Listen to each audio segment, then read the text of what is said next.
بسم اللہ الرحمن الرحیم نحمدہ ونصلی ونسلم علی رسولہ الکریم اما بعد۔ آج کا موضوع سخن مصنوعی طور پر پلاسٹک کی پلکیں لگوانا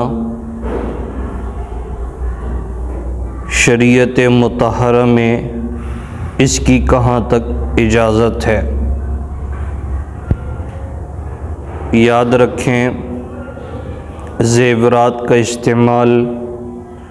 سونے اور چاندی کا استعمال، آرٹیفیشل جیولری کا استعمال، جو کہ زیب و زینت کے آلات اور ذرائع ہیں، ان تمام کا استعمال کرنا شریعت میں خواتین کو اجازت دی گئی ہے،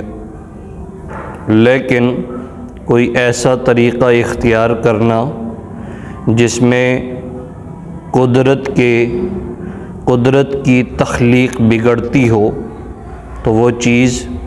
نامناسب ہے۔ پلکیں لگانا زیب و زینت کا حصہ ہے، اور ظاہر ہے کوئی اس طور پر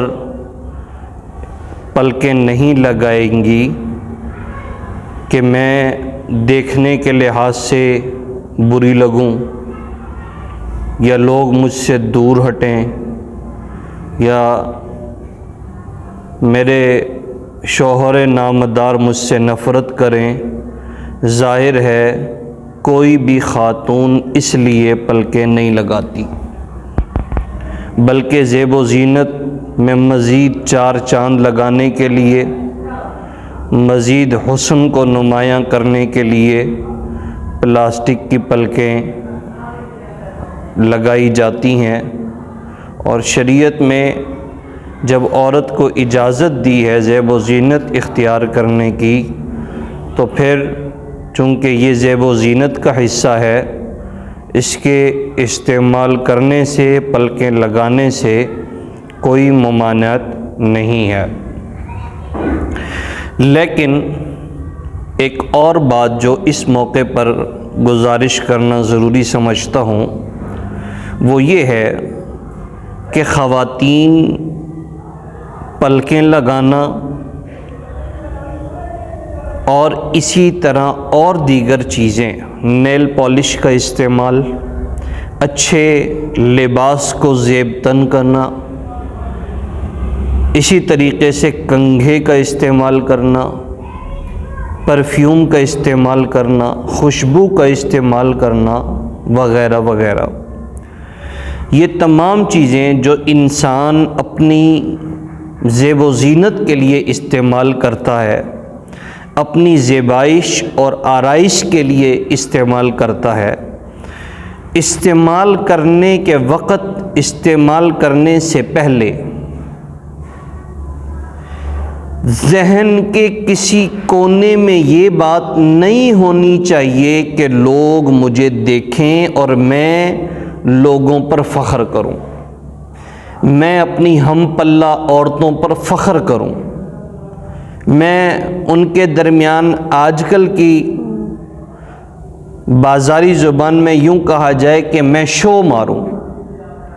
اس لیے کوئی چیز استعمال نہ کی جائے کہ وہ باعث افتخار بنے اپنی ہم پلہ خواتین میں۔ شریعت میں نمود و نمائش کرنے کی اجازت نہیں دی گئی اور منع فرمایا ہے، اور اللہ تعالیٰ قرآن پاک میں فرماتے ہیں ان اللہ لا یحب کل مختال فخور، بے شک اللہ شو مارنے والے کو، شیخی خور انسان کو پسند نہیں فرماتے۔ تو معلوم ہوا نمود و نمائش اختیار کرنا اور اپنی ہم پلہ خواتین میں اپنا فخر جتانا زیب و زینت کی وجہ سے، خوشبو کی وجہ سے، اپنے میک اپ کی وجہ سے، تاکہ ان میں بڑی نظر آؤں اور میں باقیوں کو حقارت کی نظر سے دیکھوں، باقی مجھ سے کم نظر آئیں اور میں ان سب میں زیادہ نظر آؤں، اس طریقے سے کرنا جائز نہیں ہے۔ پھر یہ سب کام جو پہلے جائز تھے، پہلے حلال تھے، سب کے سب ناجائز ہو جائیں گے۔ لہٰذا ان چیزوں کے استعمال سے قبل اپنی نیت کو درست کر لینا چاہیے کہ اللہ تعالیٰ نے شوہر کے سامنے مجھے زیب و زینت اختیار کرنے کو کہا ہے، میں کسی پارٹی میں کسی پروگرام میں جا رہی ہوں، میرے خاندان کی عزت ہے، میرے لوگوں کی عزت ہے، کہیں ایسا نہ ہو کہ میں تیار نہ ہوں اور وہ ہمارے اسٹیٹس کو دیکھ کے، ہمارے کام کو دیکھ کے وہ کچھ یوں سمجھنے لگیں کہ شاید بیچاروں کے حالات ٹھیک نہ ہوں، شاید بیچاروں کے حالات بگڑ گئے ہوں، تو ایسی مجبوری کی صورت میں تیار ہونا جائز ہے، زیب و زینت اختیار کرنا جائز ہے۔ اور ایسی مجبوری نہ بھی ہو، نارمل روٹین میں بھی اگر کوئی اپنے آپ کو خاتون مینٹین رکھتی ہیں تو رکھ سکتی ہیں، اس کی اجازت دی گئی ہے، لیکن نیتاً اور نظریے کے اندر کسی بھی خاتون کی، کسی بھی شخص کی حقارت مقصود نہ ہو، خاندانی بڑائی مقصود نہ ہو، اپنے گھر والوں کی اور اپنی عزت کو لوگوں پر زبردستی تھوپنا مقصود نہ ہو، بلکہ صرف زیب و زینت کے طور پر ان کو استعمال کیا جائے۔ نیت کی خرابی کی وجہ سے، جیسے میں نے عرض کیا، نیت کی خرابی کی وجہ سے جو چیز ناجائز تھی وہ ناجائز ہو جائے گی، چنانچہ نیت کو ٹٹول لینا چاہیے اور نیت کو درست رکھنا چاہیے۔ اور صرف اس موقع پر نہیں، دیکھیں ہم معاشرے میں رہتے ہیں،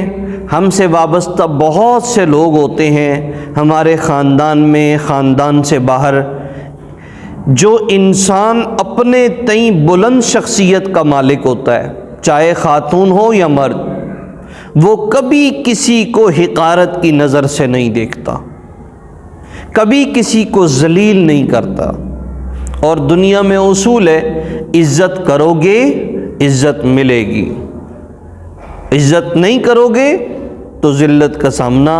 اگر آج نوکر سمجھ کر، نوکرانی سمجھ کر، ملازم اور ملازمہ سمجھ کر سختی کی گئی تو حالات بدلنے میں دیر نہیں لگتی۔ خاندانی لوگ، نسلی لوگ، سردار لوگ، وہ ہمیشہ اپنی گفتگو کے اندر، اپنے کردار کے اندر، اپنے رہن سہن کے اندر، تمام چیزوں میں اپنی شائستگی اور سلیقہ مندی کو سب سے بلند رکھتے ہیں۔ گفتگو کا انداز بھی خوبصورت، رہن سہن کے معاملات اور کام بھی خوبصورت،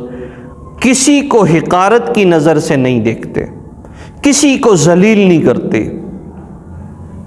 اس لیے کوشش کرنی چاہیے کہ ہم بھی ان تمام چیزوں کو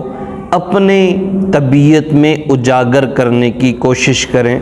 اور اسی میں ہی ہمارا فائدہ ہے۔ السلام علیکم ورحمۃ اللہ وبرکاتہ۔